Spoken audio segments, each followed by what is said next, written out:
Whoa, buddy. Put that thing back in its holster. We haven't gone anywhere. I don't understand. Check out the MichaelDukesShow.com for information on how to get access to the podcast. Welcome to the party, pal.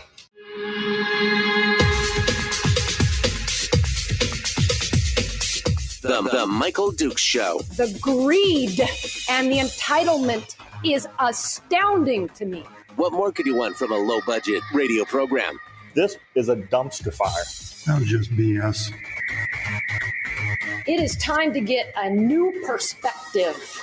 We know just what you need, and we've got just the cure. Open wide and prepare for a steaming hot cup of freedom. I just don't fathom it. The Michael Dukes Show, streaming live across the world. Live around the world on the interwebs at MichaelDukesShow.com and across the state of Alaska on this your favorite radio station and or FM translator. Hello and good morning, my friends. Welcome to the program. It is Wednesday, Hump Day, and the first day of November. You did it. You did it. I'm so proud. I am so proud right now. You did it. You helped me hold the snow at bay. I mean, I don't know if it was your wishful thinking, your good thoughts, or if you were actively doing some kind of anti-snow dance out there, but thank you. Thank you for participating in my little thought experiment of hopefully getting through Halloween with no snow. Now, I know you folks in Fairbanks are blaspheming my name right now and throwing swear words at me on the radio. I understand. I know it's, that's just not a possible thing in Fairbanks, but down here it's possible. And I'm loving it, man. I'm absolutely loving it. Walked out this morning at dark 30 or whatever with Bosco and was walking around the house in the yard and just enjoying a little brisk air and still green grass. Crispy green grass, but green. It was beautiful. So happy to enjoy it, and I'm glad that you guys are with me on this. So thank you for your show of solidarity and everything else. This Wednesday edition of the program, we have got a whole bunch of stories to talk about here. In hour one, I've got some more commentary, which is probably guaranteed to upset some of you. But I guess that's what I do. That's what I do.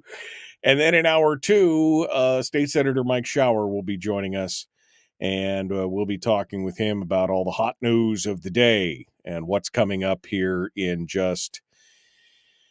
we're almost just 2 short months away from the beginning of the session.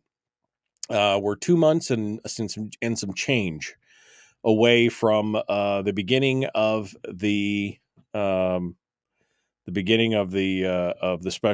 regular session, not the special session. Please, Lord, no special sessions.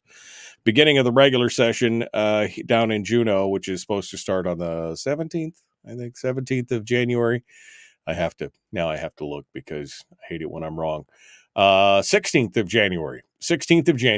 So we're just a few short weeks away. And so I'm sure we'll get some details from we'll get some details from Shower on some of the things and stories and issues that are out there and more. So looking forward to that in hour two of the big radio program for today. All right. So what else is what's on the agenda for today? Sorry, got a little problem there. The stories that we've got, well, some stories of some interesting stuff down on the Kenai, on the peninsula happening. We've got the this walkout that took place in the MatSu yesterday.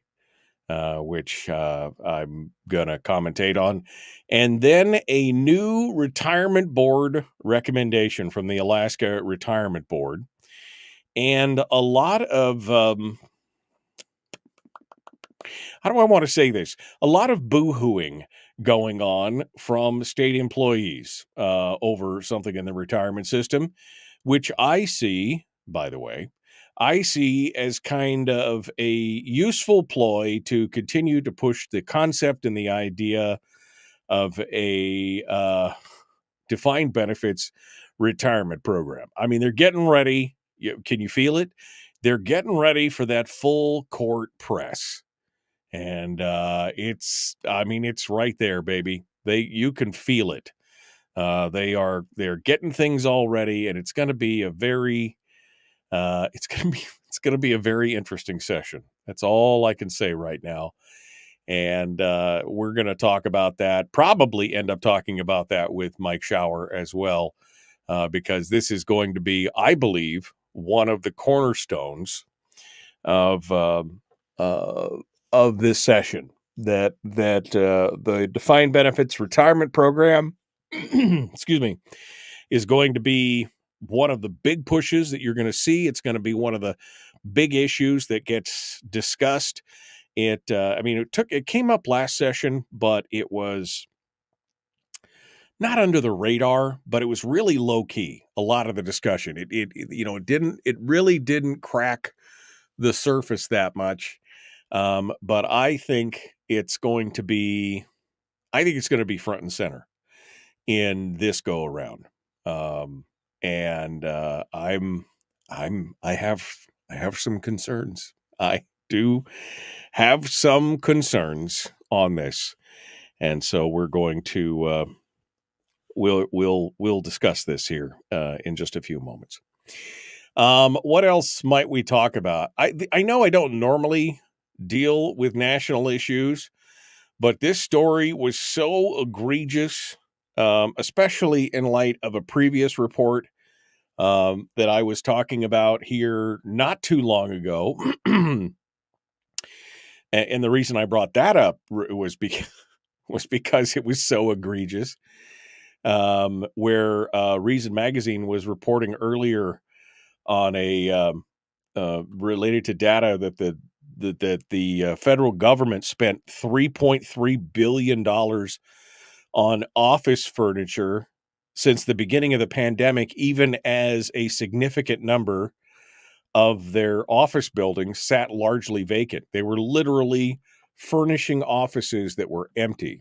And I don't know if you remember that story back from, back from early this month, sometime around early last month, early October. But there's been an expansion of that story, and there's been some more details.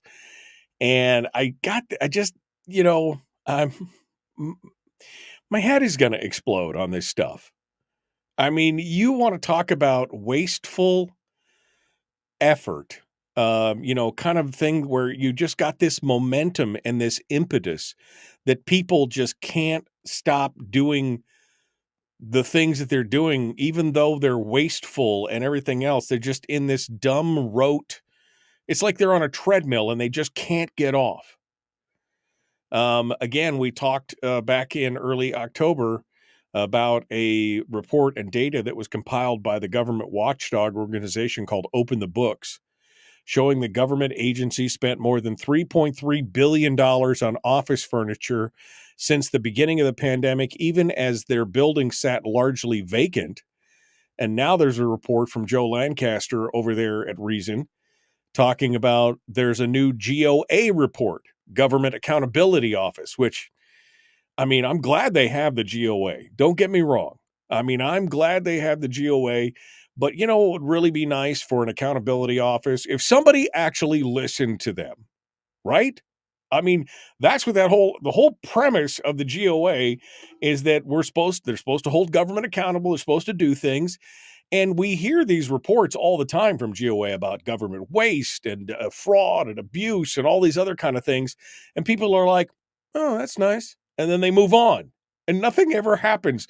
There's hardly ever any ramifications or repercussions. You've got whole inspector general's offices. There's an article the other day about recommendations to the IRS that they've been making since 2006. that the inspector generals and GOA and other accountability, components of the government have been saying, you need to fix this. And the IRS has been like, thanks, but no thanks. I mean, it's just, it's out of control. It's out of control. Anyway, this latest, sorry, I'm a little ranty this week. I don't know why, but I'm just feeling ranty. So this new report from the GOA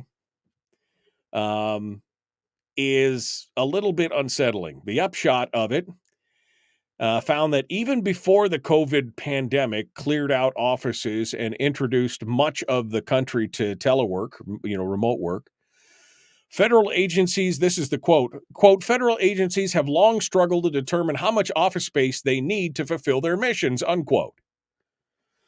The federal government owns over 460 million square feet of office space that costs billions of dollars annually to operate and maintain. The GOA surveyed 24 federal agencies that use most of the federal government's buildings.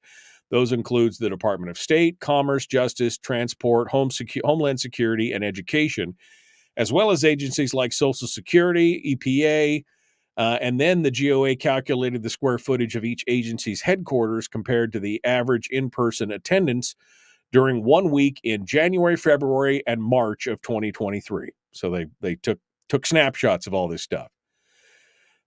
The report found that on average, 17 of the 24 agencies surveyed, 17 of the 24 agencies surveyed, over 2/3, used 25% or less of the available space in their headquarters buildings. Even the agencies at the higher end only averaged between 40 and 49%, utilizing less than half of the entire building that they have. This is not just a Washington, D.C. federal government problem. WTOP News reported in July that 18.9% of office buildings in the nation's capital are empty at a record high. And the first quarter of this year, the vacancy rate in New York rose to 16.1%, signifying 76 million square feet of empty office space. So this is not just a new problem. And again, some of these things go back to pre-pandemic times. To make matters worse, even as agency headquarters are mostly empty, remember, they're only using 25% of most of these buildings, federal agencies spend about $5 billion annually to lease office space from the private sector. The GOA recommends that agencies reassess their respective needs using benchmarks that account for greater levels of telework. It also notes that there is a unique opportunity to reconsider the federal government's real property portfolio, meaning maybe you should divest yourself of some of this stuff since you're only using it 25%. I mean, again, 17 of 24 agencies are using 25% or less of their available building space. I mean, it sounds like the perfect opportunity for some consolidation, for something else to happen. But don't worry, this just came from the GOA, the Government Accountability Office, Office of Accountability. That's a great report. It will sit in some file somewhere in an empty office because nobody's there. And nobody's paying attention to what's really going on. This is why I try not to focus too much on this national stuff. But when I saw this article, it triggered me hard. And so I thought I'd share my frustration with you because why not? This is like my daily therapy session. 25% or less utilization of all these federal buildings, which we're all paying for.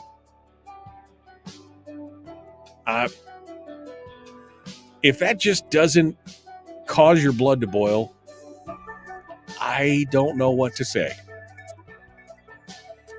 We're going to continue. We got more coming up. The MatSu school walkout and the latest on the PERS issue with the state.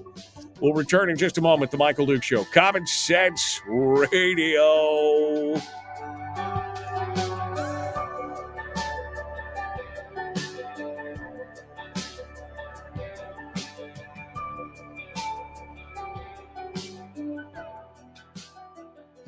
If you missed the show, you can listen to it on your time with Dukes On Demand. Oh, and it's free. Like America used to be.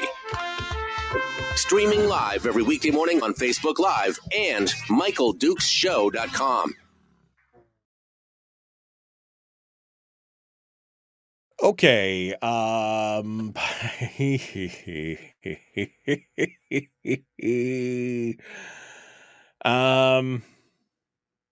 I, I just don't even know what to say. That, I just don't even know what to say when I read a story like this. And you realize how many, 500 million square feet of office space under federal control, ownership, control, whatever. Oh, and by the way, they're renting another, however many million square feet that they're renting from the private sector as well. And yet 2/3 of it are occupying those spaces by less than 25%. And the rest are only up to 40, 45, 49%. But we can't stop because that's how we've always done it. We can't stop. We've got to spend that money. Oh, think about the economy. What? Think about all the people that would be out of work if we close those buildings. Think about all the janitors that wouldn't be able to clean the buildings that are empty or the maintenance on the buildings that are not being used. We got to have some night watchmen stand around there and look at the empty offices because, he'd be out of a job. Oh, yeah, there's a reason why sometimes it just makes me lose my faith in humanity that we see these things, we know these things, we understand that these are challenges and efficiencies that we can create. And yet we do nothing about it. It's oh, all right. Good morning. Everybody says good morning. Got audio and video. Yeah, Danny, thank you. Sorry about that on that Monday thing. I don't know. Sometimes things just randomly decide to change their settings internally on this computer without telling me. And then I don't even know it because I can't hear, to me, I can hear everything and you guys can't hear anything. And I'm like, well, let me figure that out real quick. All right. No special session.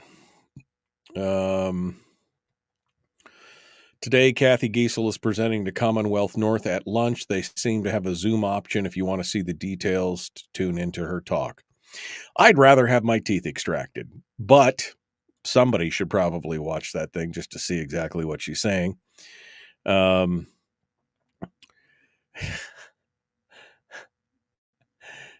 Anthony says $3.3 billion for furniture. After looking at the prices of a new sofa in this town, I estimate that the $3.3 billion purchased exactly 5 chairs and an entertainment center.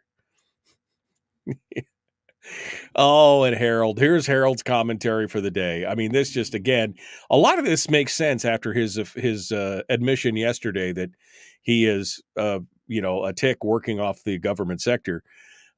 He says government waste, government corruption. This is simply more dollars into the overall economy, right? This is exactly the argument. Oh, all that government waste and fraud, that just helps the economy. That's economics. This is the guy that wants to tell me that Brad Keithley doesn't know anything about economics. But Harold's out there just like, oh, yeah, this is the government waste and corruption. That's just simply more dollars into the economy. Pay no attention to that. Let's see. Light bulb not included. Jim says China has whole cities that are empty. Yeah, I don't think we should be emulating them. Do you? I'm just asking for a friend. Good morning, Alaska, says David. Cannot see the chat on Facebook. Try and reload, Dave. Square footage. We're keep going through here. President reviews some of the schools wouldn't allow Halloween masks. No masks allowed. This is what Bill said. Some of the schools, I don't know where they were, wouldn't allow Halloween masks. Let that sink in for just a minute. No masks allowed.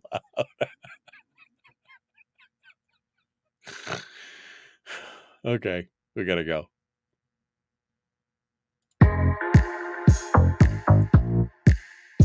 The Michael Duke Show. Not your daddy. Wait, sorry. Not your daddy? Ooh, not your daddy's talk radio. Huh. Whew. I was scared for a second. Thought we were going down. Here's Michael Dukes and the show.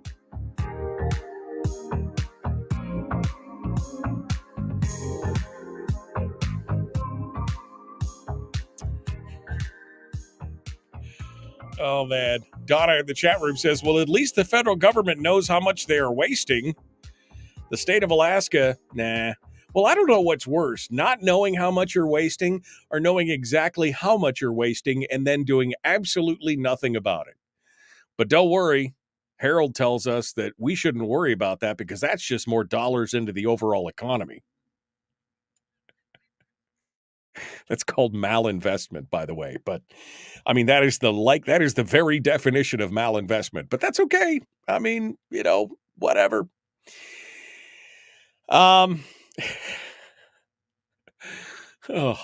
I swear, sometimes the show is calming and cool, and I feel great about it. And then sometimes I feel like I'm vibrating, like just so agitated. So here's the next little thing to be agitated about in so many ways. I had heard that this was coming, and I looked at my wife and said, well, this is what happens when you get a useful group of idiots put together. Now, I don't mean that on the individual sense. I mean that en masse, right? Because people individually are amazing. People on an individual one-to-one or even, small group basis, generally speaking, are brilliant. People are awesome of all stripes, ages, genders, whatever. But people en masse are sheep a lot of times, especially the younger generation who doesn't have the life experience to understand, to make fully informed decisions, especially in today's environment where they are given no tools to be able to critically think or analyze or rational thought. Now, there's exceptions to every rule, and I'm sure your child is obviously Einstein's next replacement. But for a lot of these kids, they just don't have the tools. They have not been given the tools for analytical thought. That is just kind of the bottom line.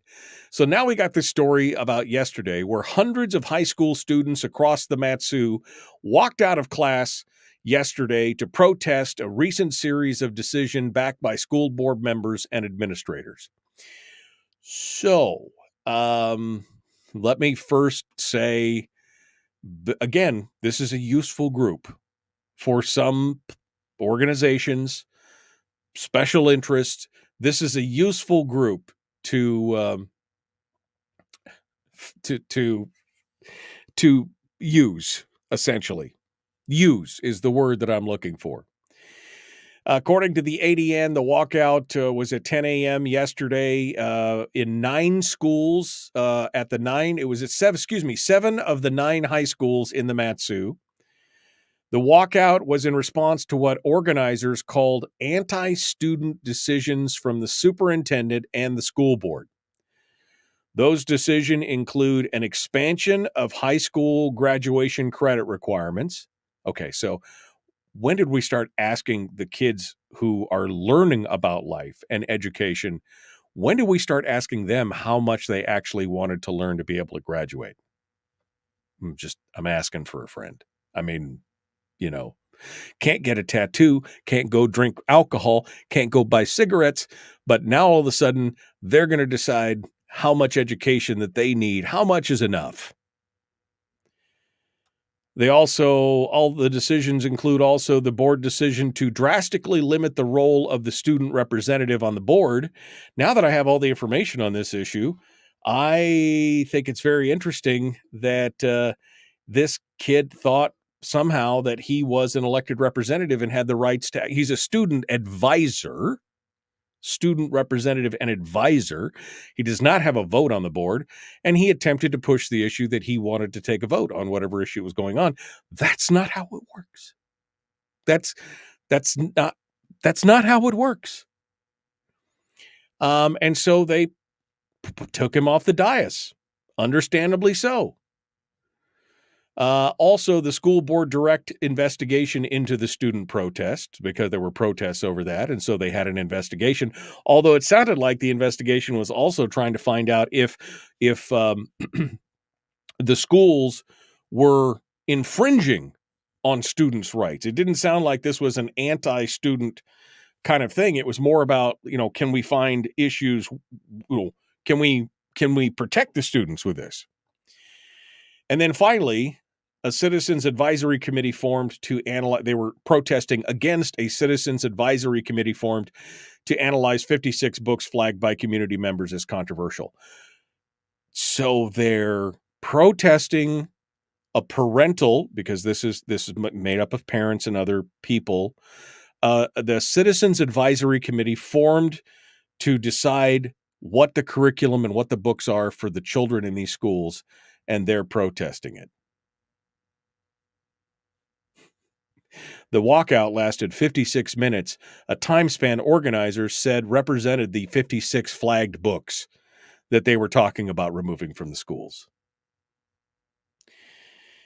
And again, a total of 650 students walked out. Now,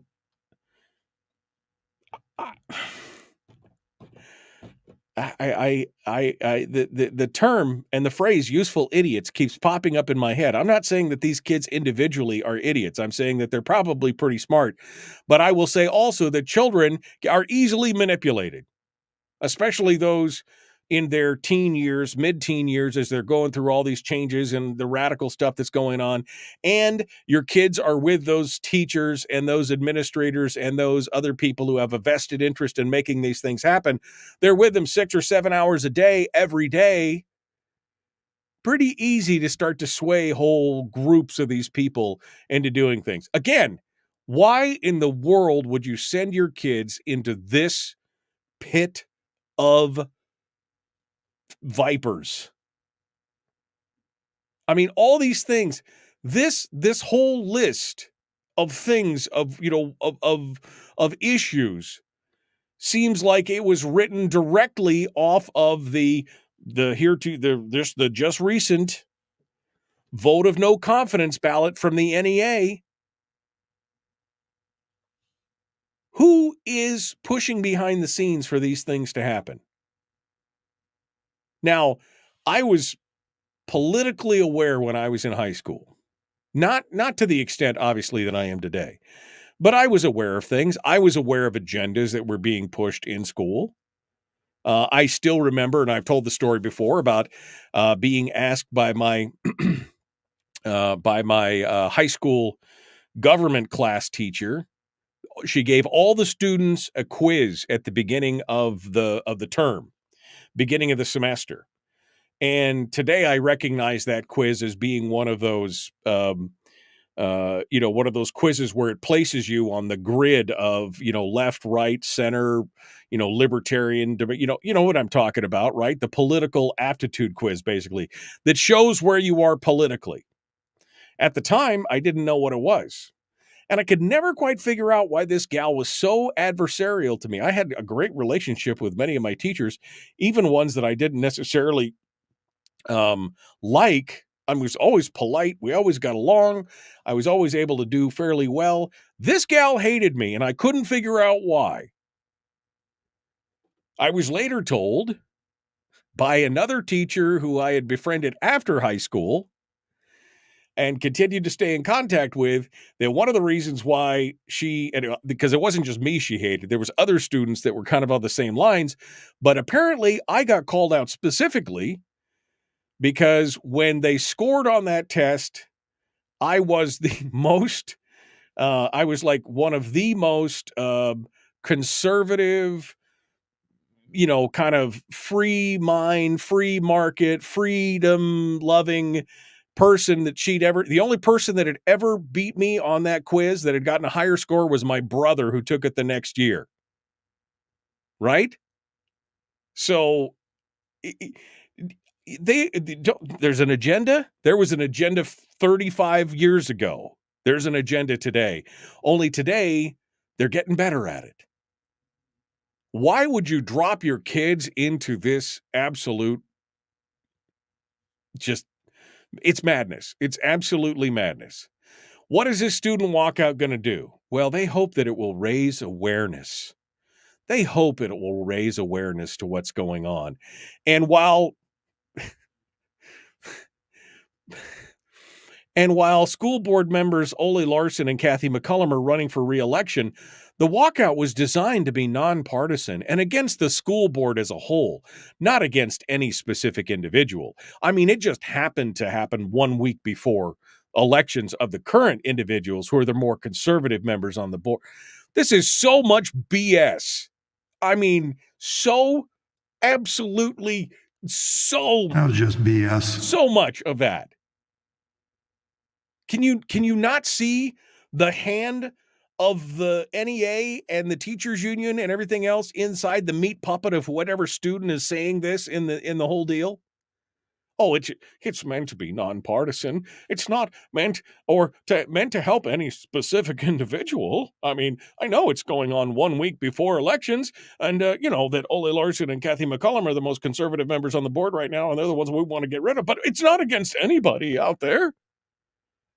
In fact, we didn't bring any candidate-specific signage out there. Oh, let's read some of the signs. Let's read for just some of the signs for a moment that were held up at this event. Okay, I'm just curious. We're tired, says one of the signs. Oh, well, maybe you should get some more sleep. We will not stay silent so you can remain comfortable. What? We will not. What? We will not quit. Okay. I'm all right. I'm okay. I guess what exactly are they what is the attempt here? This is just nutty, folks.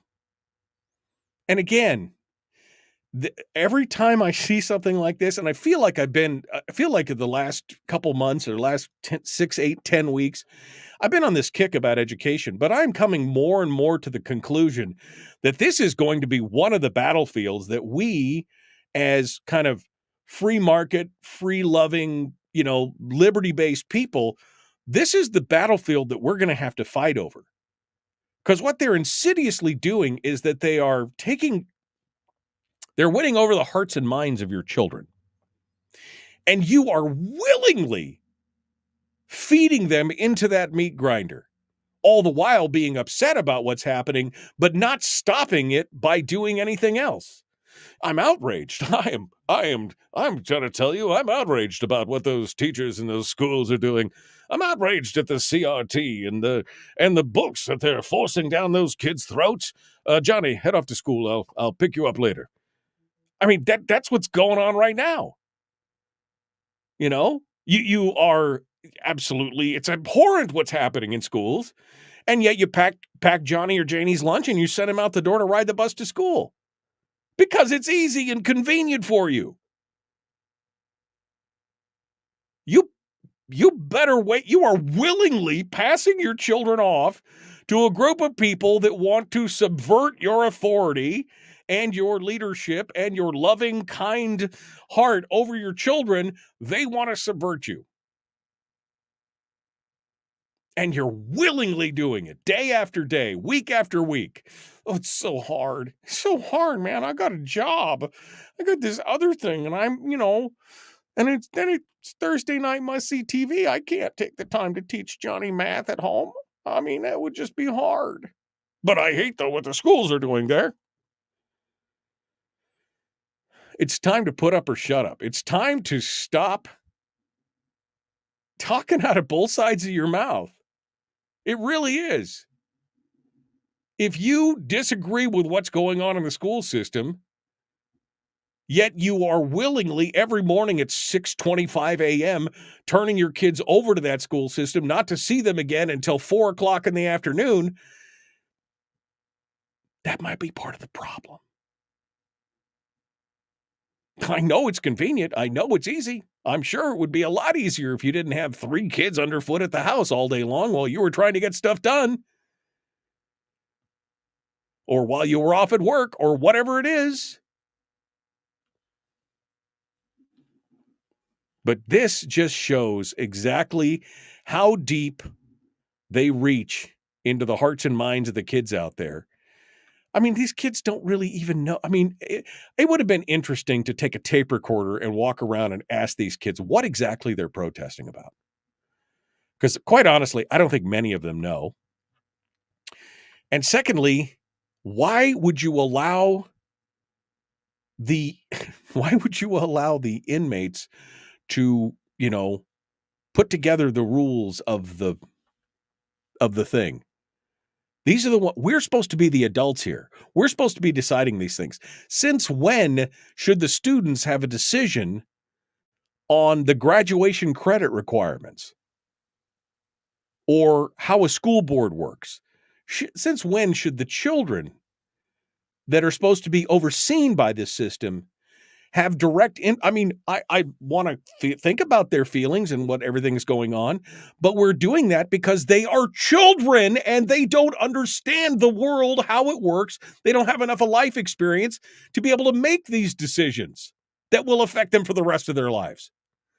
And yet we keep sending them off.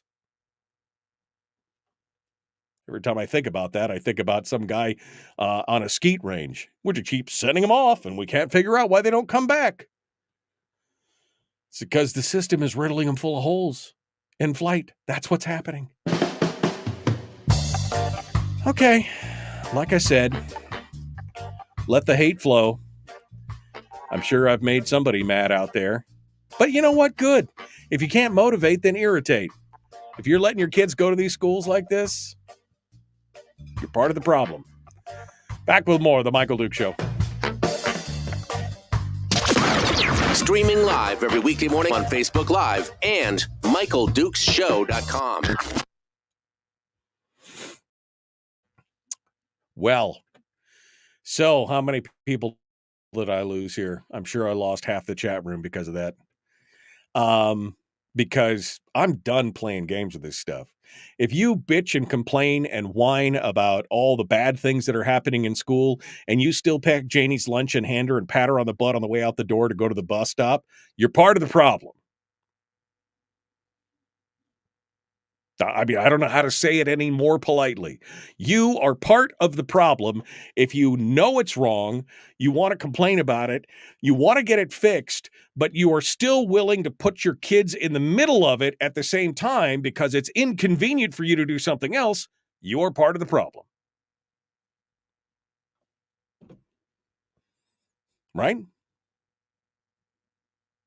That's what's happening. It's like throwing a boomerang on a skeet range. You throw it, you expect it to come back, but you just don't know why it doesn't keep coming back. Every time you yell pull and throw the boomerang, where'd it go? You keep losing your kids.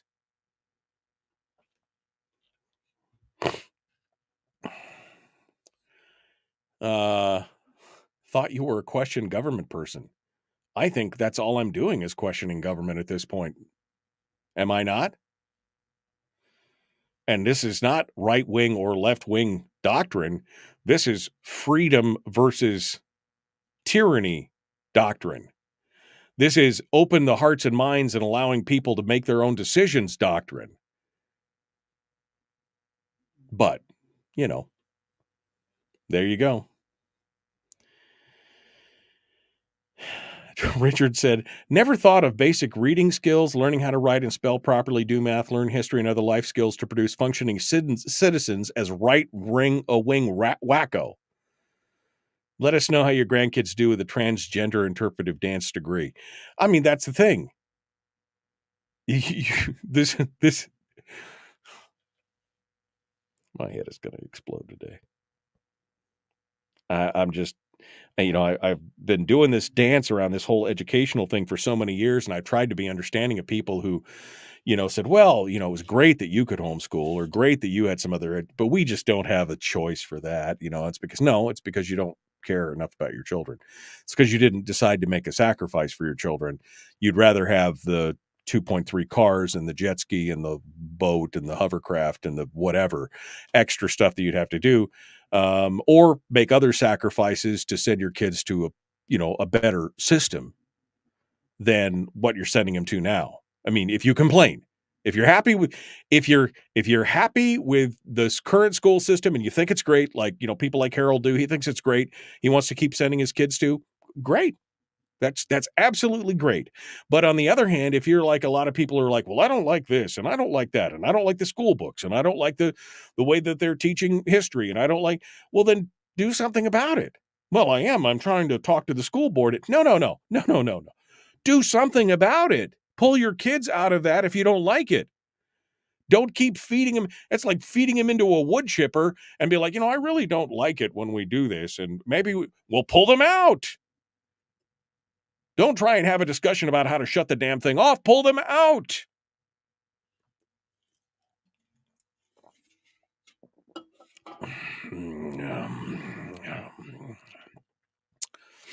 Yeah, and this is all organized. They had Fairbanks students and a few adults protesting MatSu superintendent with signs at the corner of Geist Road and University Avenue yesterday as well.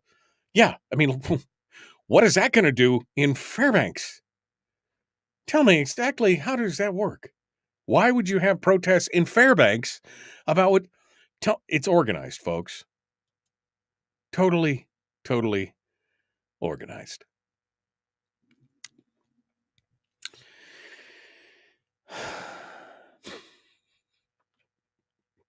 See, I don't like to feel this way because I get so agitated.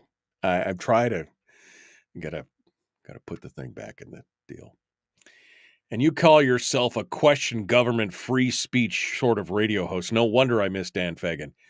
Well, Harold, you know what? I could put you out of your misery if you want. I mean, if you'd like, you just say the word and I'll block you from the program. Say the word. I mean, I'm not going to do it for me.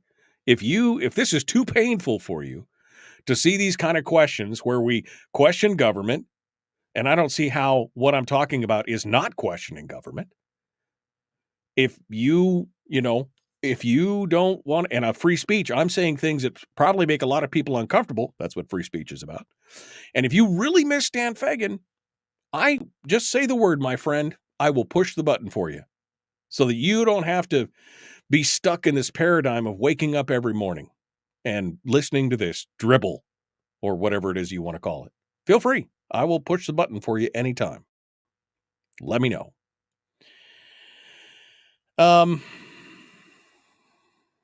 Whatever you're drinking must have fire in it because you're on fire.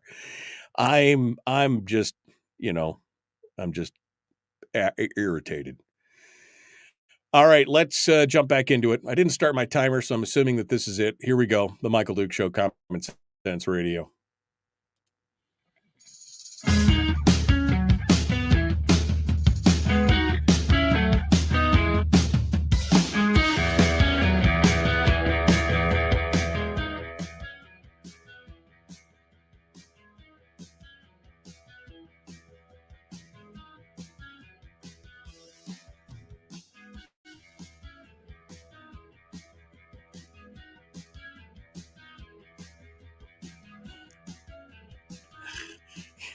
Yeah, the irony here is that I'm talking about parents who don't have the self-discipline or the courage of their convictions to, if they really don't like what's going on in the school system, to do the sacrificial thing to pull their kids out and do what needs to be done. And we've got Harold in the chat room who's kind of the same thing. He doesn't have the convictions to click and leave. But he likes the attention. Give him the attention. That's what it's all about. We could continue to talk about this subject for a while, but I'm going to move on to another topic because I'm hearing lots of weeping and wailing and gnashing of teeth. It's coming. The next session is just around the corner, and I can tell you one of the prime issues with the next session is going to be the defined benefits program. And this is all part of the setup. This is all part of the setup and the foundation for what they're going to utilize to push through a new defined benefits program for the state of Alaska. Headline reads, Alaska Retirement Board recommends closure of widely used plan after analysis finds flaws. From James Brooks over at the Alaska Beacon. He says the board in charge of Alaska's retirement systems for public employees has recommended the closure of its commonly used managed accounts program after an independent review found workers were being charged high fees and receiving lower than expected returns. Managed accounts cover more than 10,000 of the 122,000 plus accounts in the state employee retirement system and were the default option when the state switched from a pension-style retirement system to its current 401k plan back in 2006. So first and foremost, let's break that down for just a second. There's 122,000 accounts. Well, 122,000 plus accounts in the state employee retirement system, in the PERS system, right? PERS and TERS. 122,000 accounts. And they're talking about managed accounts. This is going to be the issue here in this whole article is managed accounts. And it accounts for more than 10,000 of the 100. So we're talking about what? What is that? 7.5% of the overall system? So first and foremost, we need to take this with a grain of salt to realize this is only affecting 7% of the overall retirement system. So just keep that in mind as we move on to the next thing. Many of those employees are only now discovering this, by the way, this is when they switched from the pension style, from the defined benefits to the 401k style in 2006. Many of those employees are only now discovering that they've been in a managed account program. I'm feeling a little duped, said Susan Ritter, an Anchorage district school teacher since 2007. Until recently, she'd been unknowingly using a managed account. Here I am wondering if I have to work an extra couple of years to catch up. Public employee unions, which have advocated to return to a pension-style retirement system, defined benefits, instead of the state's current defined contributions, 401k-style approach, are citing the board's decision as further evidence that the current system is inadequate. Our retirement system is not working, says Heidi Dragas, executive director of the state employee union. It's not truly providing a retirement for state employees, for public employees. So the problem flagged by the board is with the managed account service operated by Empower, which is the second largest retirement plan provider in the country. Managed accounts are designed for people who want to actively rather than passively direct their investments. Because a lot of times with funds and everything else, you just put the money in, you tell the system what day you want to retire, and it buys these big, it basically buys a bunch of stuff and then holds on to it. There's no buying and selling and swapping and doing all this kind of stuff. That's what a lot of retirement systems is. With a managed account, you can decide where to put your money, short-term, long-term, safe, not safe. You can do all those kind of things. And what went on here, what the biggest point of contention about this is, and they go on to talk about hypothetical scenarios on managed versus unmanaged accounts. If you put in 150 at the age of 55, you'd had 356,000 at 65 if you use the one type of fund, and only 320 if you use the managed fund. So that's what the whole point of contention here. But here's what kills me. Analysis found 70% of employees participating in the managed account program weren't using any of the active management functions. 70%. In many cases, participants only considered adjusting their expected retirement date. And as a result, participants ended up paying higher fees for services they weren't actively using. And here's the thing. This all came about because somebody actually read their stuff. This whole thing started back in during the pandemic when the management system was discovered. Part of this was going on by somebody who discovered as he was going on. His name is Dan McLean. He's a service high school teacher. He joined the Anchorage School District in 2007 and was among the state employees who were automatically enrolled in the managed account program. He found out in 2020 when he was paging through retirement documents during the COVID lockdown. After he noticed the fees he was paying, he started to ask other teachers about their accounts. I was like, oh my gosh, tons and tons of people don't even realize they're enrolled in the program. Whose fault is that? Whose fault is that? You're given a retirement system that you pay into and the state pays into and everything else, and you didn't bother to go down and read what the whole program is about? And oh, by the way, how many times a year do you see these fees coming out? Are they monthly? Are they quarterly? Are they annually? You've been a teacher since 2007, and 13 years later, you decide to look at your paperwork and go, oh my gosh, I've been paying those fees for 13 years. I mean, it's our responsibility because 7% of the people who retired didn't bother to look at their retirement system and see they were in a managed plan versus some other kind of plan, that they were provided with all this stuff as part of their retirement.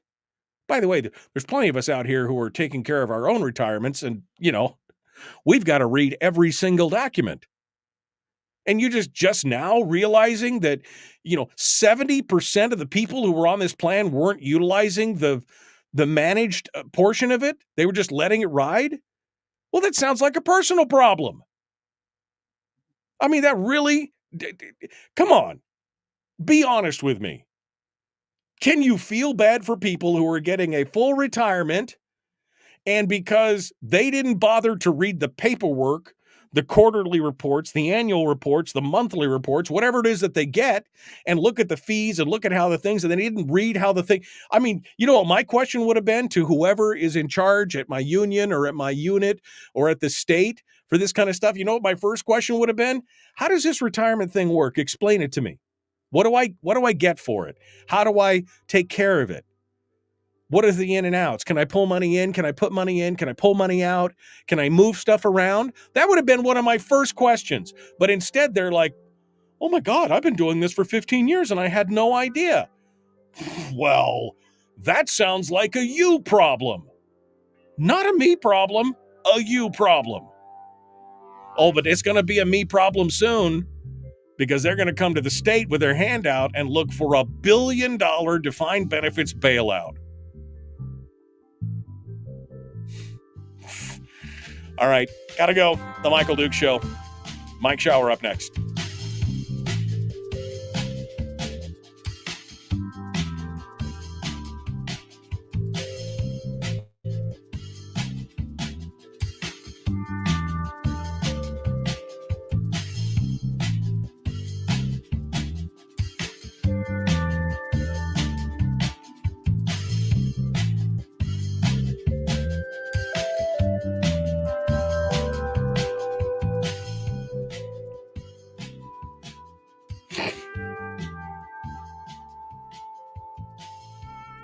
I noticed in this story, the only ones they're quoting are the teachers.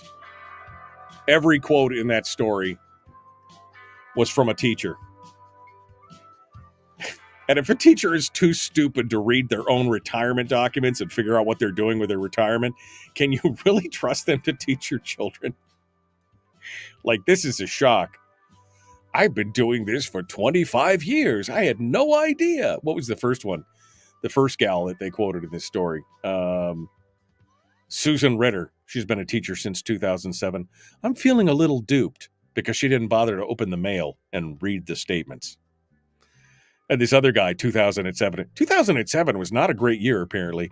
They hired a bunch of stupid people in 2007 who are only now, 13, 14 years later, going, oh, well,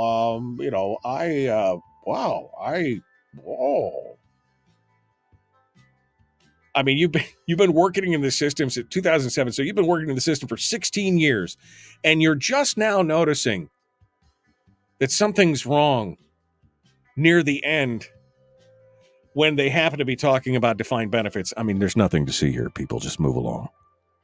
These are not the droids you're looking for. Move along.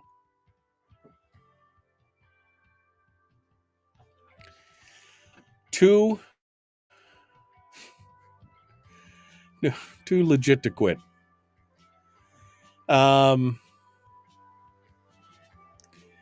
What is this going on here?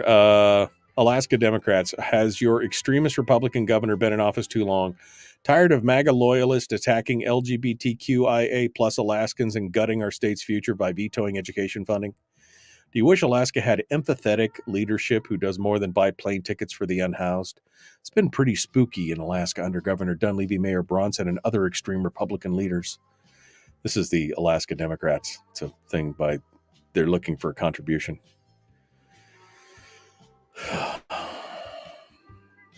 My brain hurts. Just absolutely mind-bendingly hurt. All right. Let me go back up here. See what's going on here. Too painful. If teachers are involved in getting students to walk out. Oh, shoot. I'm going to have to restart here in just a second because everything it's taken seconds for the things to pop up. If teachers are involved in getting students to walk out, it's probably a violation of the professional ethics and should be reported to the PTPC.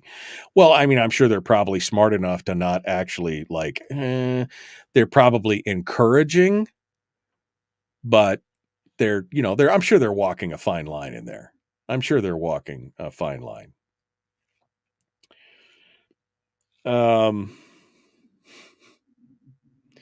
How do you know the let's see, she's white. All right. This thing is now won't take David's comment off the screen. All right. So give me 20 seconds here. I'm going to give you some music. You're going to give me 20 seconds. I'll be right back.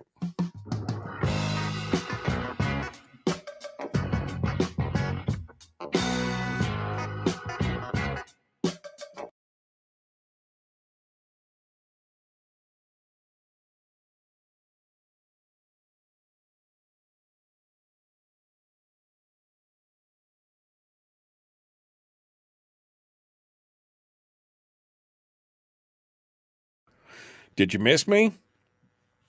That wasn't even 20 seconds. That was like 12 seconds. Okay. Timothy's like, wait a second. I was supposed to pay attention to my retirement by myself? Yes. Yes, you were. That's called being an adult. That's called being in charge of your own destiny. That's part of it.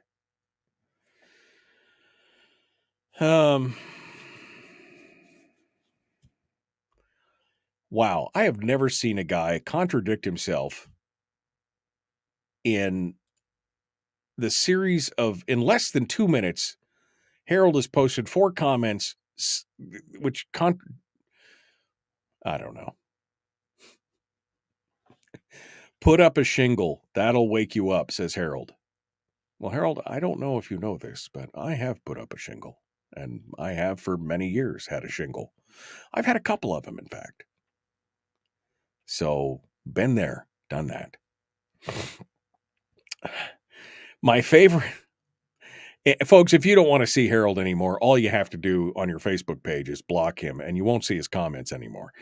And I'll try not to engage. It's just I'm in an agitated mood this week, and so I'm engaging when I know I shouldn't. I mean, I know I shouldn't, right?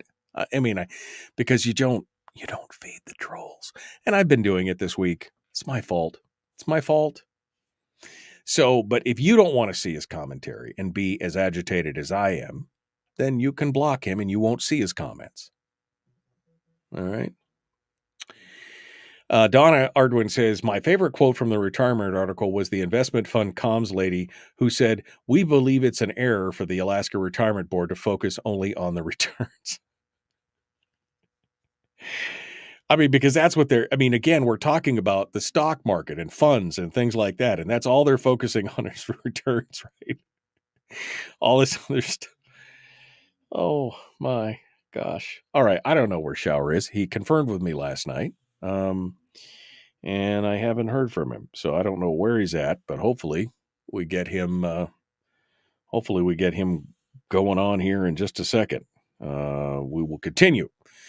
Let's get to it. The Michael Duke Show. Common sense, liberty-based, free thinking radio. Here we go.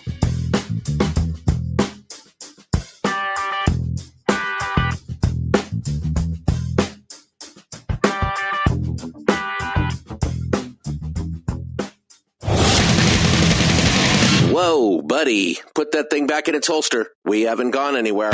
I don't understand. Check out the MichaelDukesShow.com for information on how to get access to the podcast. Welcome to the party, pal.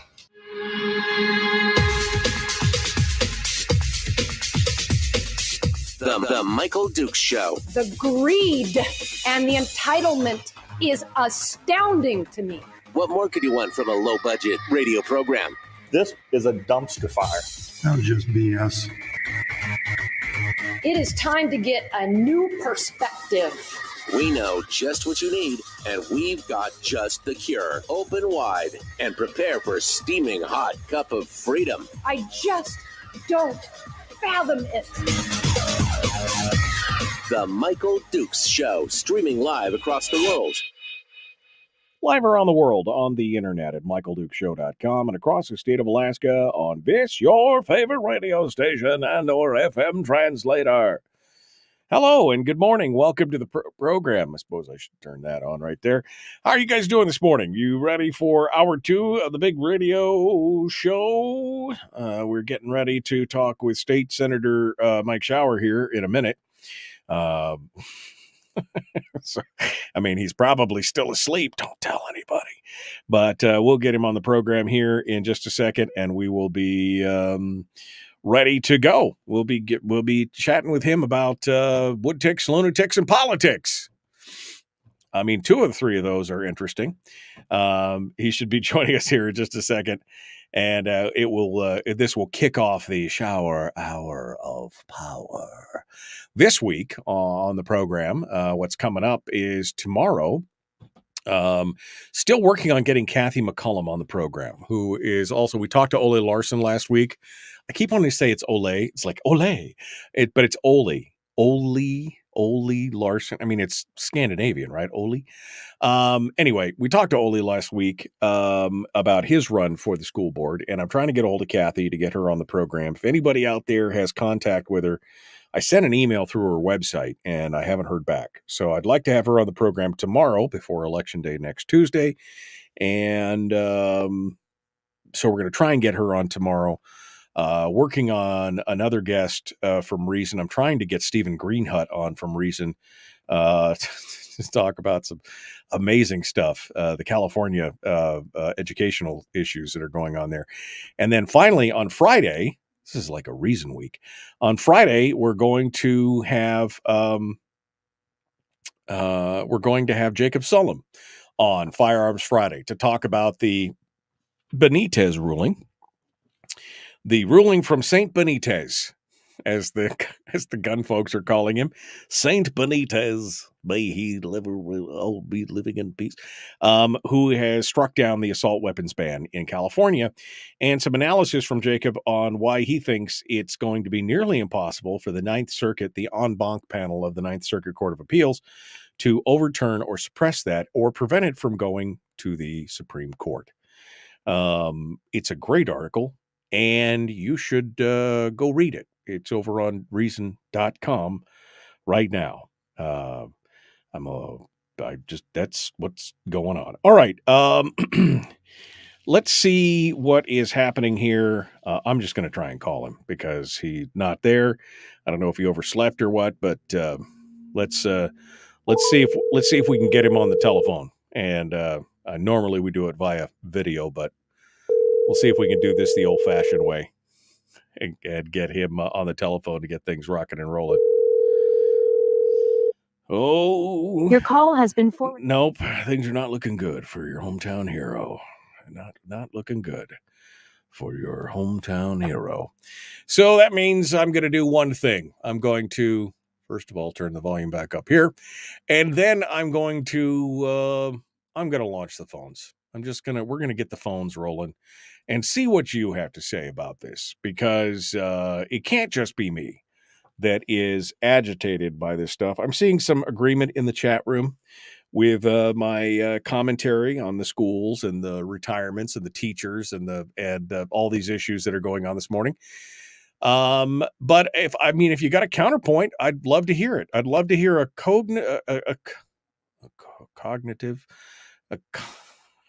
A cogent argument. I'd love to hear you tell me why I'm wrong. That's what I'd like to hear. I'd like to hear you to tell me why exactly I am wrong on this, and how I have been led astray by my own thinking. And I want to hear what you have to say about it. So I'm going to throw the phone lines open for the minute until we hear from Mr. Shower. We call him Mr. Shower. We'll see what he has to say, and we'll go from there. So let's see. Is it load? Thanks for calling the call-in line. All right. The phone lines are now open. I'm getting them locked in. So if you want to call in, I would love to hear what your thoughts are on this. And if you want to agree with me, fine. If you don't, fine as well. I'd love to hear it. I mean, far be it from me to be accused of not wanting to hear the other side of the story. Like I'm afraid to try and hold my own for my own opinion. I mean, but never scared. I love it when people are like, "Oh, you just don't want to hear the other side." Bring it on. Let's talk about the other side. Let's get down into the weeds on it. Let's talk about it. Convince me. Tell me I'm wrong. Change my mind. Good luck. I mean, maybe you can't change my mind. Maybe I'm so intransigently, stuck in my own mental mud that you can't do it. But hey, give it a shot. But be ready for some verbal sparring. I don't do the whole shouting over each other. I mean, we'll have a rational, reasonable conversation, but tell me why you think I'm wrong.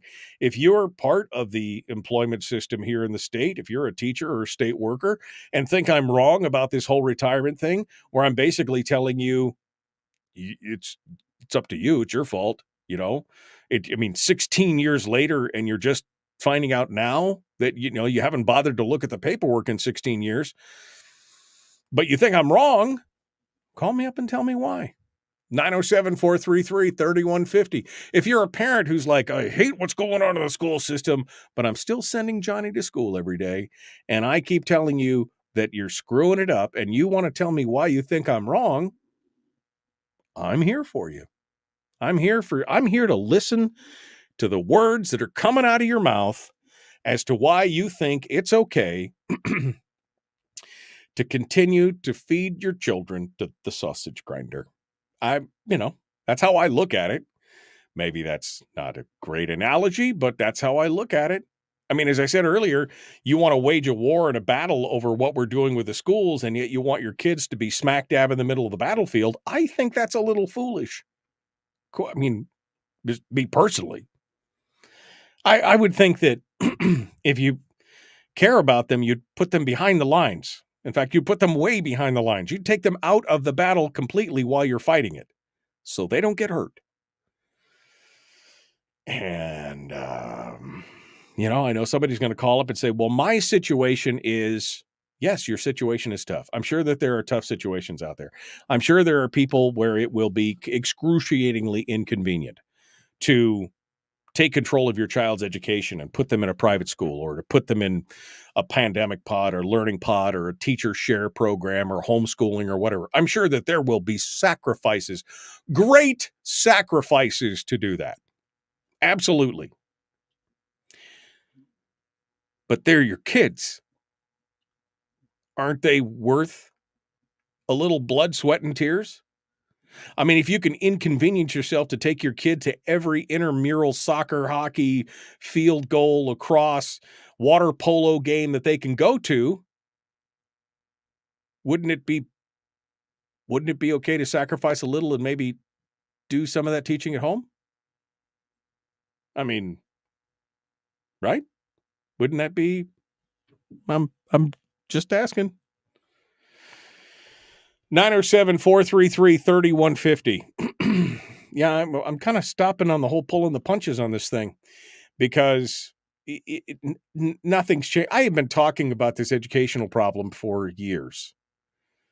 And, now that I have experience, more experience than I started 20 years ago, I had very little personal experience in the school system, in government itself. It was before I was an assembly member.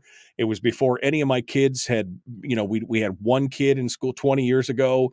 We had one or two kids that were just starting the schooling and doing stuff like that. But here I am, 20, 25 years later. All 5 of my kids have gone to school, graduated, done well, high marks, good reading, doing all these things. We've gone through some struggles, different teaching styles, doing all that. I've worked in the borough assembly, so I understand more how government works in that regard. I've seen it all, and nobody's listening. Nobody is listening to what's going on. And we're having some of the same problems that I have been griping about and warning of for the last 20 years. And I've decided that maybe it's because I'm just being too understanding and sugarcoating it. And maybe it's time to just call it like it is. For again, the example of that being that if you complain about the school system and yet still send the kid off to school every morning on the school bus to go into then you're part of the problem, friend. I mean, I don't want to be the bearer of bad news, but that is the truth. You are part of the problem. All right. I've got one line on hold. And we'll see if they agree or disagree, or we can have a valid discussion on this. And then we're going to go to break. So let's go over to the telephone and see what you have to say. We'll start off over here. Good morning. Who's this? Where are you calling from? Randy in Fairbanks. Randy, what is on your mind, my friend? Well, I agree with what you are saying, by the way, but I have a little kind of nitpicky little complaint about something I hear on the radio on KFAR, something that you probably don't even hear because you don't listen to the commercials in between the breaks there. But KFAR has been playing this little promo clip for a long time, not only on your show during one of the commercials, but also on other talk shows. And it's just to advertise their, call numbers and everything. But they add something that I don't like. I don't know if you've ever heard it before, but what happens is a nice sounding lady comes on and says, local news, national news, we are KFAR Radio, the heartbeat of Alaska. And then this nasty sounding guy comes on and says, the reason that they are being so mean and nasty is only for one purpose, in order to get their voters out and retain their dirty, filthy power. And then this other lady comes on, kind of a harsh sounding lady comes on and says, these politicians are such hypocrites. And anyway, they play this, and I'm trying to wonder, why do they do that? It's just negative. It's painting with a broad brush, and it just creates cynicism. I mean, I don't like it. I'm sure that is probably built up out of like phone calls and things like that have been taking place over the years.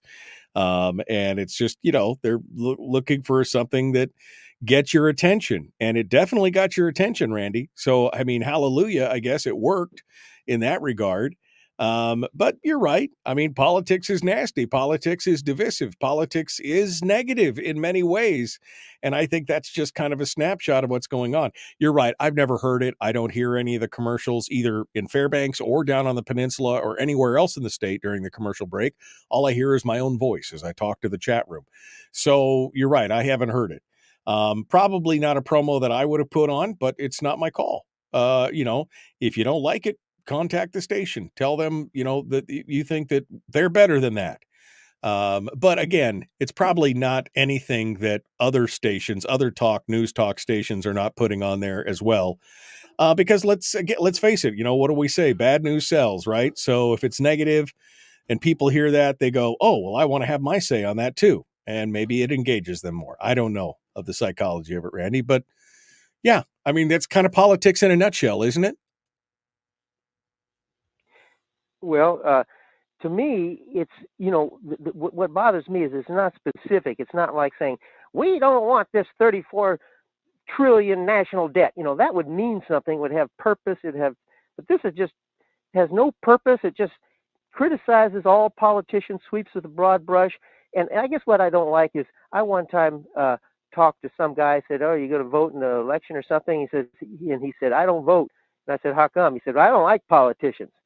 the stupidest doggone statement I've ever heard. But I've heard other people come up with stupid stuff like that. And I have a feeling that whoever designed this is a person that doesn't even listen to talk radio. They don't listen to the nitty-gritty issues. They just kind of hear it in the background and thought, well, there's just a bunch of rambling nutcases all gathered around harping about stuff, and not realizing that there's definite important issues to be discussed here. It's interesting to see that you're so worked up about this, Randy. I love that.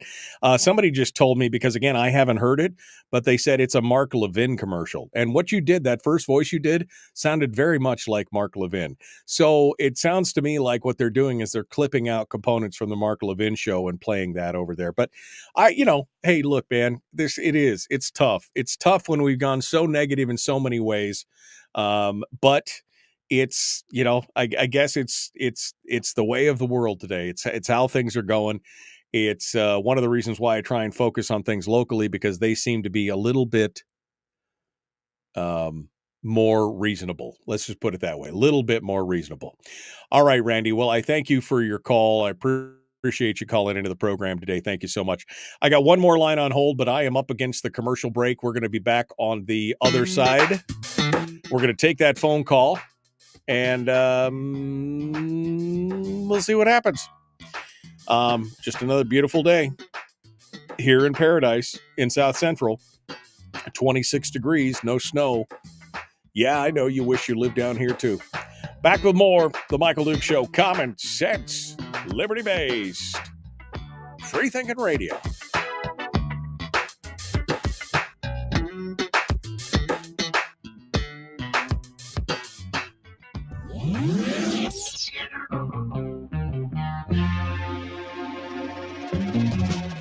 Running on 100% pure beard power. Oh, also some coffee. We dip our beard in coffee. Ha, nice beard. The Michael Duke Show.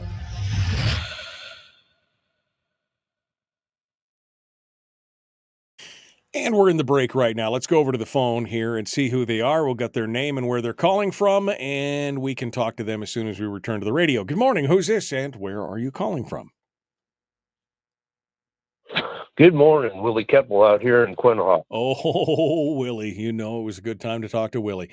All right, hold the line, my friend. I'm going to be right back to you, and you can tell me how right or wrong I am on the other side. Willie out in Quinhawk. This will be fun. This should be fun. Yeah, people are saying, giving Randy a hard time about this. Where have you been, Randy? That promo's been playing for some time. Worry about the petty things and gloss over the bigger things. Hey, I don't fault Randy on that. He's got a legitimate beef with it. It is what it is. Okay. I mean, maybe it's not exactly what we were talking about, but it kind of feeds into what we were talking about, right? Jennifer says, please hire Randy to do voices for your show. Hey, I don't need anybody else to do voices for this show. I do that for a living. I can do whatever voice you want. Just tell me. I'll make it happen. Forget about it. We'll do it. We don't need to talk to nobody else. I got it right here. Whatever voice you want, we got it. Michael's rant is contagious, says Jeannie. Yeah, I don't think I've ever heard Randy quite that worked up. I saw that Donna said we could use a little Boz today. Okay, let's see. Come here. Oh, up. Here's a little Boz today. What do you think? Oh yeah, what do you think? What do you think? Oh yeah, okay. Look right there. Who's that? Who's the puppy dog? Who's the puppy dog? Oh, who's the puppy dog? Oh yeah, who's the puppy dog? That's you. It's your good boy. Okay, back down. Okay, back down. He's such a horse compared to my last Boston Terrier. Okay, so you got your boss, Ruger. I've called him Ruger several times. That's unfortunate. It's a little heartbreaking sometimes. But they got your Bosco fix for again. Okay. How about those teacher retirement benefits on the student success rate? The more kids that graduate and pass a basic intelligence test, they get a bump. Oh, no, you mean some kind of meritocracy? We can't have that in government work. No meritocracy. They literally get a bump for showing up. That's the whole point. I mean, when I discovered the whole step system when I was working at the borough and I saw the whole step system for people who, do we have any metrics for how well they do or improvements or anything? Oh, no. They show up every day and next year they'll get a bump. And then the following year they'll get a bump. And then the year after that they'll get a bump. And by the time you looked at well, it's only 1 or 2%. Have you ever heard of the power of compounding interest? I'm just asking. I mean, sure, it's only a 3% bump, but compound that over 20 years and see what it looks like. Ooh, it's pretty significant, right? It's pretty significant. Okay. For years, boy, I'd post this up, but Brian, this is going to cover half the screen. For years, the argument, conventional wisdom, is that the wealthy people got wealthy because they had access to advisors and tools that the common folks don't. Those plans offered as part of the compensation package are designed to offer some of those same tools the sophisticated people have. People simply don't avail themselves of the tools and professional help to make good decisions. So they just whine, bitch, and moan. You want to be treated like an adult? Do big boy stuff. Make adult monetary. I don't know what the rest of it is because it cut it off on the screen. But yeah, you're right. Exactly. This is, if they weren't complaining about this, I'm sure they'd be complaining about something else. Now Bosco's standing in front of the light. Come on, sit down. Come on. Sit down. Okay. There we go. All right, here we go. The Michael Duke Show. Common sense, liberty-based, free-thinking radio. Like and share, follow, subscribe, ring the bell. Last couple days have been wild, haven't they? We're going to continue this. Here we go. Jumping back into it. Common sense, liberty-based, free-thinking radio. I guess I was going to say now, but I actually was a little early. It's 10 seconds now. So what else do you want to talk about the next 6 seconds? Oh, never mind. I remembered now. Here we go.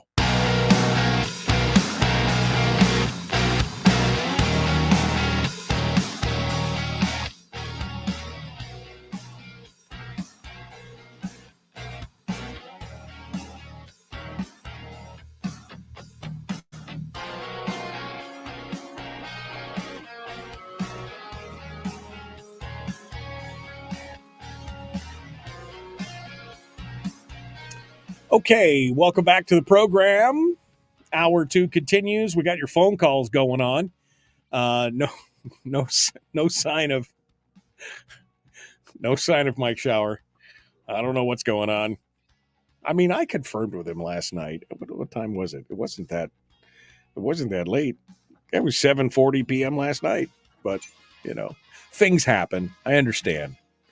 I'm not too bent out of shape about it. I'm really not too bent out of shape about it because then I get a chance to talk to you, the listeners, people like Willie Keppel out in Quinhagak, out towards Bethel. He joins us this morning to give us his thoughts on what we've been talking about this morning. So, Willie, give me the showdown. What's on your mind this morning? Well, first off, I miss Senator Shower, too. He's a lot better to listen to than me. But what I'm get wound up with here is I have a lot of friends after 40 years out here in the Lower Kuskokwim School District area, which we have, 26 villages, something like that, plus Bethel as the hub. And I've met teachers coming and going, living in the village. They hang around maybe a year, then boom, they're gone. Hey, if you get a good year, a couple of years out of them, and they're still gone. And it's never the retirement plan that makes them pack up and go. It's always something else. Usually they're not used to living in places with no beer, no vehicles, right. You name it, But anyway, I have these friends that are in Bethel. They're still teaching. And I asked them, I said, why don't you just go ahead and quit the retirement system? I says, it's a loser. You keep complaining about they're pulling percentage of your fund for account servicing fees on a regular basis, why don't you just switch over and join the state's 529 program, which is the university system's Save for Your Kid college funding program. You make exactly the same percentage as the permanent fund that funds the state of Alaska. They do not pull any servicing fees, and you can take money out when you want. You're just going to get banged later on with having to pay the taxes on it, yearly. Right. But there's no fees. And the other half is they don't allow out here. Everybody except the school teachers are allowed to pay into Social Security.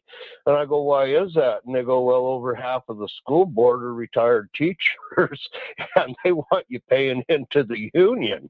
And I go, well, maybe you guys should go out and campaign to get somebody different for the school boards and quit being so quiet.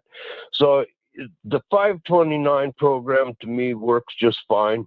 I don't save much money, but it's a good way to go, and I make the same percentage. I mean, if the legislators claim they have that POMV 5% is enough to fund the state, providing they can figure out how to steal your permanent fund. But if it's good enough for the state, it's good enough for everybody else, the way I look at it, and your money stays in state, it's invested by the state. And that's better than sending your money down to the state of Washington or the state of Colorado, where the investment firms are at, for them to play with your retirement funds. So I don't have any sympathy for the school teachers. They quit teaching school out here, as close as I can tell. ABC 1, 2, 3 is not even on the Richter scale of a life necessity to learn anymore. It's all about how often can we spend money to put sports teams in the air, give the kids a real experience, fly them to Nome, fly them to Anchorage, fly them to Juneau. It don't matter wherever the tournaments are at. They waste so much money out here, it's unbelievable, and they never get anything accomplished. And if you want an education, then apply to get your kids for high school, get them into Mount Edgecombe. Well, why do they need to go to Mount Edgecombe? You have one of the most expensive school districts in the state right here, and it's not good enough for them. You need to send them elsewhere. So my sympathy for teachers is pretty low. It's for a part-time job. It's the next best gig you can get, other than being a legislator at $133,000 a year now. For 120 days, that's if they collect the per diem every day for 120 days. So part-time job, no sympathy from me. Well, that's where I'm at this morning. It's interesting that you mentioned the 529 program. My understanding that's an educational fund, right? I mean, it's not built as a retirement fund. Are you advocating that we put the retirement away in there and then just draw it out and take the hit on the taxes, or is that what you're talking about here? Yeah, the state doesn't ask if you have kids. My daughter, theoretically, I still take half my permanent fund and throw it into the 529 every year, and it keeps building up, and I make exact same interest as what the permanent fund makes on it, and no charges. And if your kid decides they want to go to college or trade school or whatever, you can pull it out and use it for that. But they don't actually force you to spend the money by paying for college courses or any schooling. That's interesting. Donna says she agrees with you in the chat room. The 529 program, she says, is better than Social Security. It's got a better return than Social Security on it. Here's my question. In reading this article, and again, I've never been a state employee, so I'm not as familiar with their retirement plans. I mean, if I was a state employee, you damn well better be sure that I would be familiar with all parts of their retirement plans. But managed accounts are only about 7.5% of all the accounts in the retirement system. So I would assume that you could switch out if you don't like the managed account program. I'm assuming you could switch out of the managed account program into just a regular retirement plan without the managed extra bells and whistles. I would assume that you would have that opportunity. or maybe take advantage of it and take advantage of this expertise that they're talking about. As I read earlier, and I think it was during the break, Brian said that for years, the argument in conventional wisdom is that wealthy people got wealthy because they had access to advisors and tools that the common folk didn't. These plans offered as part of the compensation package are designed to offer some of the same tools that the wealthy, sophisticated people have, but people simply don't avail themselves of the tools. I mean, they're telling stories after stories of people who've been in the system for 15, 16 years and are just now realizing that there's been fees taken out every year. I mean, have you not been opening the statements and taking a look at them and seeing you just discovered it 16 years later? How convenient that this is the year we're talking about defined benefits. Well, I guess I got to kind of throw one more little thing in here, and that's I had a school teacher in Bethel get on me a while back and go, well, you got to quit beating on Mary Peltola. And I go, well, why is that?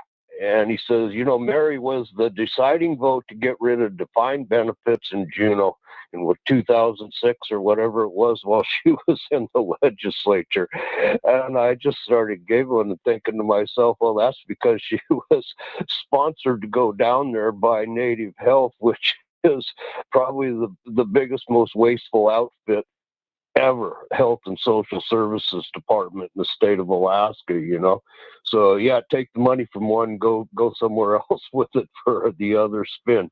Anyway, that's kind of what I had. But why not just take your money out? Why pay that percentage to somebody when you already have a state taking care of it for you? Yeah, no, it's a great question. All right, Willie. Well, thank you for your call. Thanks for participating today. I appreciate you sounding off and joining us this morning.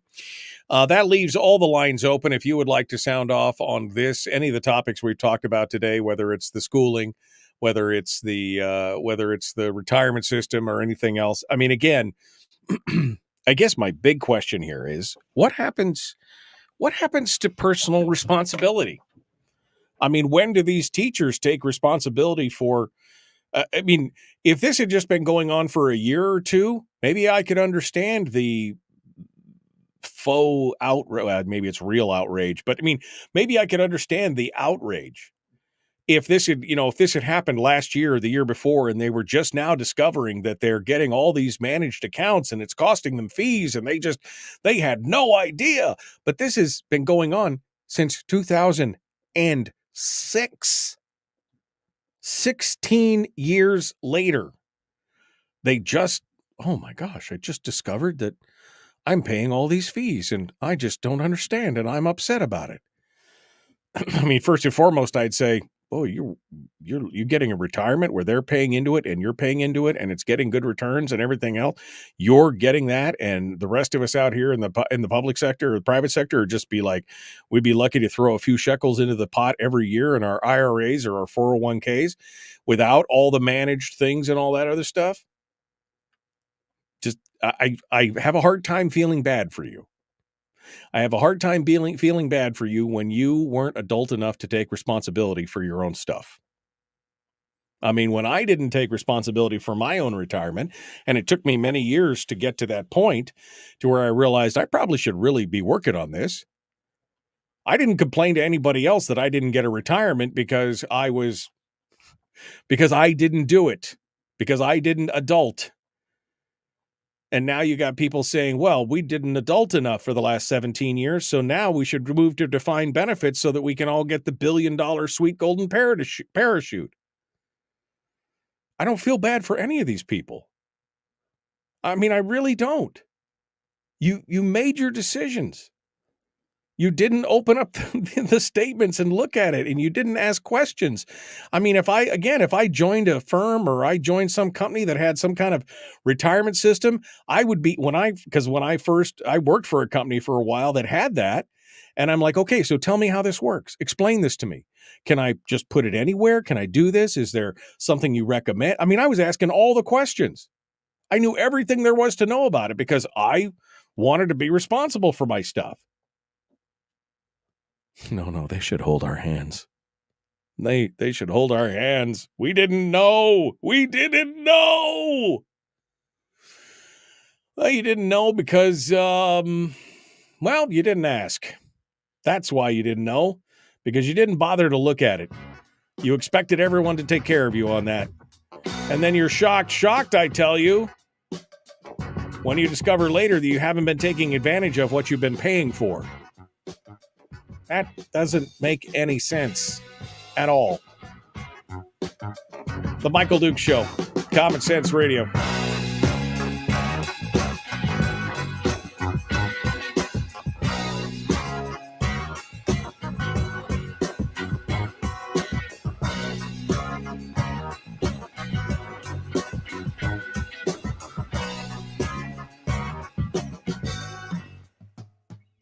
We're broadcasting live through a series of tubes, allowing all of these entities to provide streaming stuff going on the internet. Well, it's kind of hard to explain. Sorry. Streaming live every weekday morning on Facebook Live and MichaelDukesShow.com. Okay.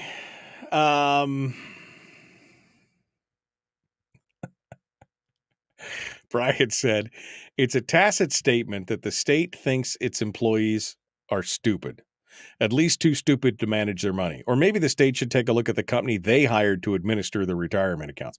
Again, this company is like the second largest management company in the country. So it's not like there's some little podunk outfit going, well, I don't know, what should we do with that for? Should we invest in some of that? We got some new dog treat companies coming online. Maybe we should invest in that. These are some smart people that are doing this. They're obviously, again, second largest company. They obviously got popular. They know what they're doing. But you're right. I mean, are they just don't know? If they were too stupid to manage their money, you'll think they would have put everybody in the retirement version where it just buys big chunks of the funds and then sits on it over the course of however many years.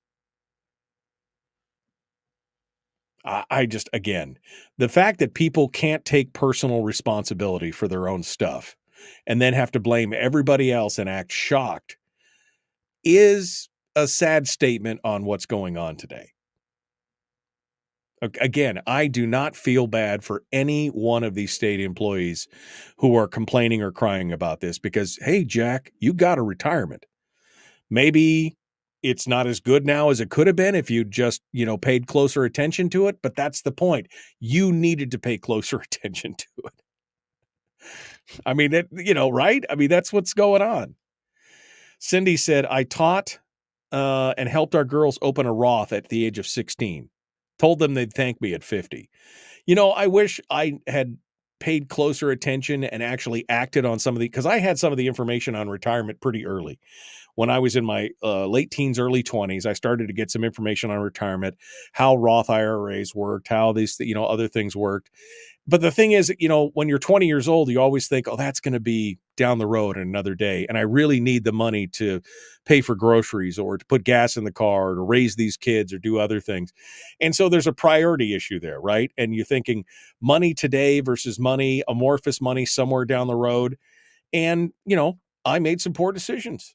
That's just the bottom line. I could have put away one dividend a year every year for those first 10 years and had a ton more money than I have right now.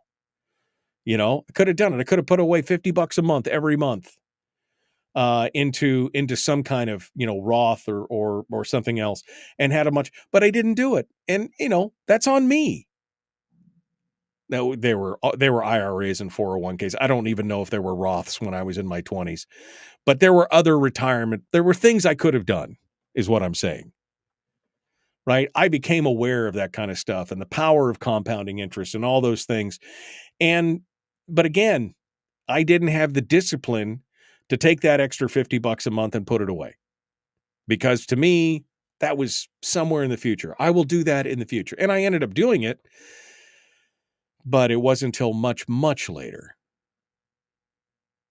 It just wasn't until much, much later that we would do.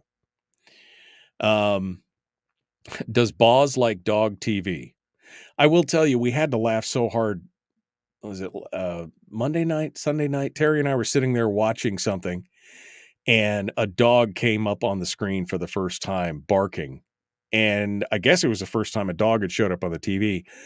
Bosco went crazy. He went right up to the TV like, what is that? It's so fun.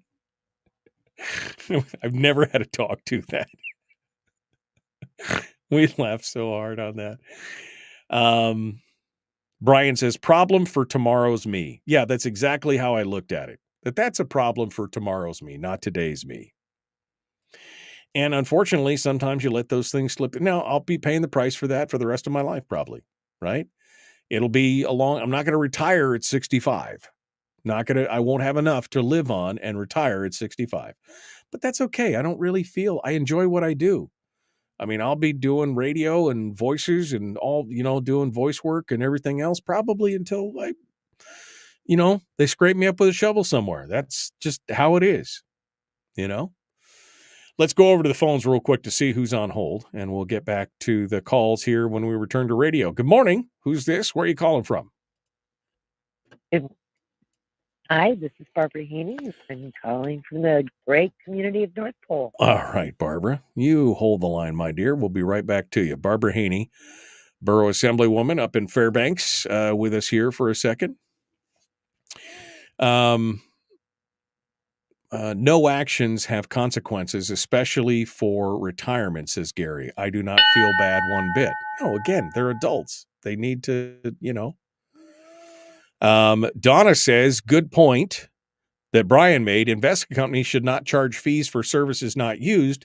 My investment advisor does not. Yeah. I mean, if that was the deal, that if they didn't use the services, they wouldn't get charged, that's a good deal. But maybe that wasn't the deal that was made. I don't know.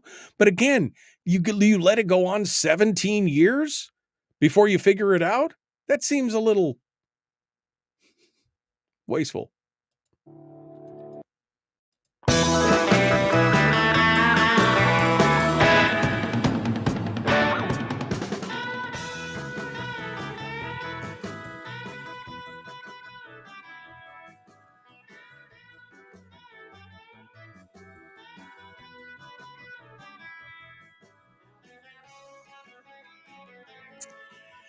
Okay, one final segment this morning. We're ready to go. Barbara Haney is joining us on the phone from Fairbanks, Borough Assemblywoman. She's called in to ask some questions or talk about some things or give us her thoughts on all the things we've been talking about this morning. So let's go over there right now. Good morning, Barbara. What's on your mind? Good morning. Well, of course, money you save in your 20s is always worth more when you're 60 than money you saved in your 50s. So it makes sense to save more when you're younger. Anyway, but that's not why I called in today. So the new assembly has been sworn in and taken hold, and there is an emergency or a special finance and special assembly meeting being called so that the Fairbanks North Star Borough Assembly can join the Alaska Municipal League. Now, a lot of you are going, oh, ho hum, why do I care? Well, besides the fact that it's 54, it's going to end up probably being close to 100,000 by the time it's all said and done. But beyond that, the Alaska Municipal League is the organization that is lobbying hard to get rid of the PFD payments to people. And so if that's an issue that's important to you, then you probably don't want your borough dollars going to support that organization. Now, they will claim that they need to send the new members off to training, but the training is a free thing. You don't have to be a member, and it's a one-day Zoom, which is very different than sending a ton of people down to Anchorage for a conference. So, at any rate, if anybody has sentiments on that issue, sometime over the next week or so, you might want to take a few minutes to bang out an email and kind of take on 2023-20-1K. And, I'm sure that we have uses for this money for other things than going to conferences in Anchorage and schmoozing. Yeah. Anyway, so that's Well, basically what it is. Well, just schmooze. it's interesting. First of all, I guess, but yeah, I mean, I guess you've answered my question. I was going to ask, why do they have to have an emergency meeting or a special meeting to jump back into AML the second that the new people are sworn in? You're saying it's because they said they have to send them down to the AML new elected leader training thing.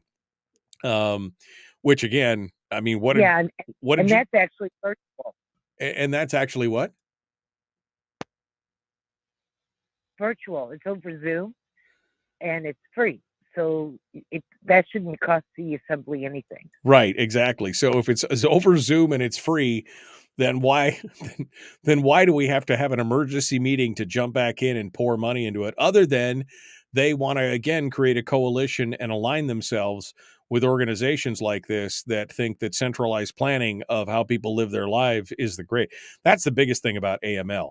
They're telling everybody in all these different communities how to live their life and toe the line.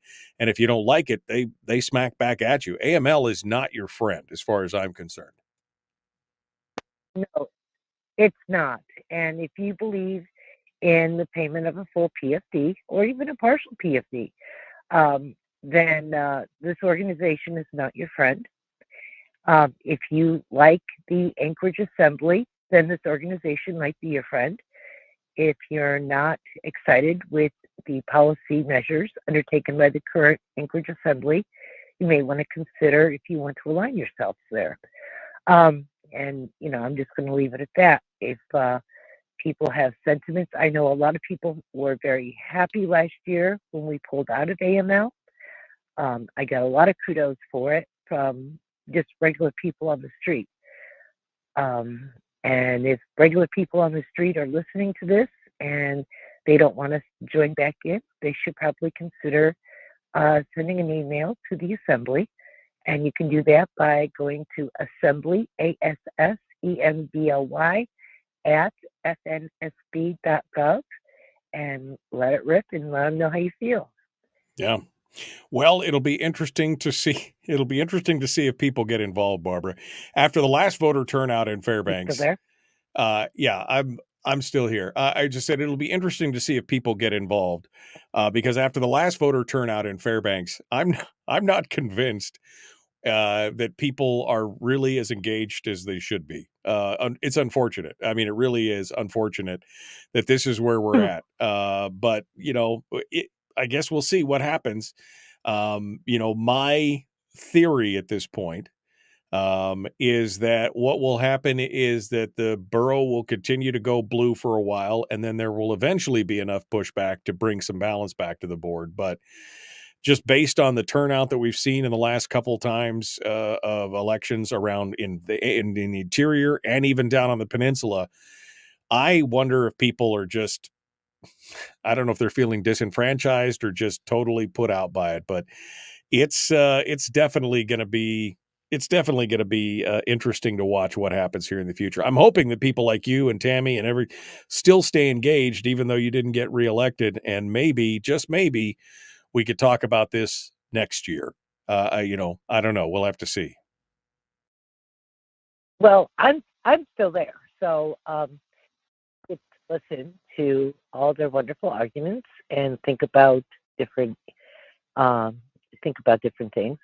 But if people, like I said, if you do not want your borough tax dollars, your property tax payments, to go to an organization that is against the PFD and wants to institute broad-based taxes, if you feel strongly about that, right, you may wish to register your opinion by withdrawing from AML and letting the Assembly know how you feel. I'm sure somebody like Randy Griffin would probably love to be a member of AML, but I really don't see much merit to it. And I looked at the agenda for their upcoming meeting, and I really don't see anything in there that I haven't already heard in House hearings from somebody else. So I just don't think it's an effective use of our money. Yeah. I think, I don't want somebody and say, hey, I used your property taxes to go party in Anchorage. Well, exactly. Well, for a second here, because somebody just said, what's AML? That, of course, is the Alaska Municipal League. And this organization serves, as far as I've ever seen, really very little function other than a self-serving function of, again, perpetuating what they're doing. They essentially are a lobbying group for municipalities across the state. I think their argument is together we have more power, and they do a lot of lobbying. They do some of the new elected official training and things like that. I mean, I don't think that that's necessarily a bad thing. But again, their political maneuvering behind the scenes is basically a very pro-big government kind of movement. That is the philosophy that pervades AML as far as I'm seeing. And as you said, taking of the PFD has become one of their higher priorities. But in past years, they've been pushing a lot of policies that are very much big government policies versus smaller, more limited government. Am I reading that right there, Barbara? Yeah, they are. And like I said, it's I would say that, many of the policy measures that you see implemented by the Anchorage Assembly probably came out of AML, or maybe AML got them from them. I'm not sure which, but there does seem to be a similarity in thinking and in sentiment and in policy measures. Yeah. All right. Well, Barbara, thank you so much for coming on board and joining us today and giving us your thoughts. Again, it's assembly@fnsb.gov, right? That's where we send the emails. Right. Okay. Thank you. Thank you, Barbara. Appreciate you calling in. That drops us down to the last, I guess 90 seconds of the show today. All right, folks. Well, I guess I had my say. I guess I got to apologize a little bit for being a little ranty the last few days. But I don't know why, but I came back this week feeling just a little salty about kind of everything that's been going on and, in government and everything else here locally and nationally. Maybe it's because I've been reading a little bit more at some of the national stuff that I'm feeling a little saltier because I'm seeing some of the similarities. It's kind of like monkey see, monkey do. You see things happening at the national level.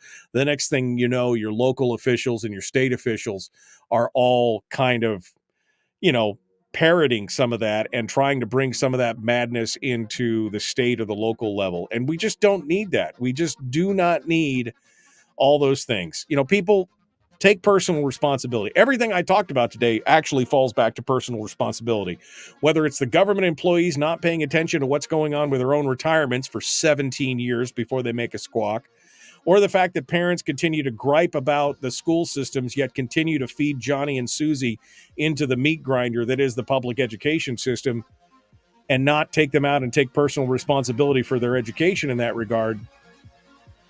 That's, again, it's all about personal responsibility. We got to go, folks. Tomorrow's another day. We will see you then. Have a great day.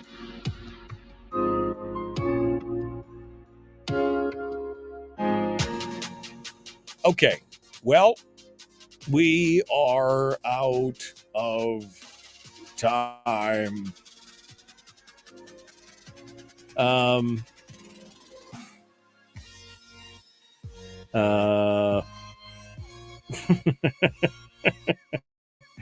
Sorry, Rob just said he wanted to talk to me about his video that dropped this morning at 5 a.m. If you haven't gone out and seen that, it dropped this morning. Rob Myers has got a new video up on his Facebook page. You should go check it out. Maybe we can have him on tomorrow. We'll see what happens. He's a little bit under the weather. We'll see what goes on there. All right, folks, we got to go. I appreciate all your participation today. And I don't know. Apparently everybody likes the salt. I feel kind of dirty. I just feel kind of agitated. I don't want to feel quite this way, but it does have kind of a cathartic effect on me. We'll continue tomorrow. All right, my friends, be kind, love one another, live well. The Michael Duke Show, Common Sense Radio.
We've shed our terrestrial radio skin, and now we are slimy lizard internet people. It's the Michael Duke Show.